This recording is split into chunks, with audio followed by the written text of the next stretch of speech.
এই নে তোদের খাবার। এখানে একটা বড়তা আছে আর একটা ছোটতা আছে, তোরা দুজন ভাগা জুগাই খা। আরে আমি তো এই বড় বাটিটাই নেবো, কারণ এই বড় বাটিটা তুই খাইতে পারবি রে, তুই তো শালার মোটকার বাচ্চা। শোন রাজু, তুই সবসময় আমার সাথে এরকম করিস। আরে শালার মোটকার বাচ্চা, তুই যদি এটা খাস তা তুই আরো মোটা হয়ে যাবি। আরে বাবা, এটা তো দেখি গরুর মাংস আর নুডলস। আরে শালার মোটকুর বাচ্চা মোটকু, এটা আমি এখন অনেক মজা করে খাবো, তুই তাকায় তাকায় দেখ। বিসমিল্লাহ।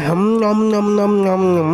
কি যে মজা, এই খাবারটা এত মজা। আরে আজকে আমার কাছে এই গরুর গোশ আর নুডলসটা এত মজা লাগতেছে, আমি তো এটা প্রতিদিন খাবো। দেখি তো বাটির তলে মনে হচ্ছে কিছু একটা আছে। আরে বাবা, এটা তো কাঁকড়া, কত বড় কাঁকড়া। আরে মোটকা, এটা কত বড় কাটকা, এটা এখন আমি খাবো। একটু ঝাল মাখিয়ে নি, ঝাল মাখিয়ে খেতে তো আরো মজা লাগবে।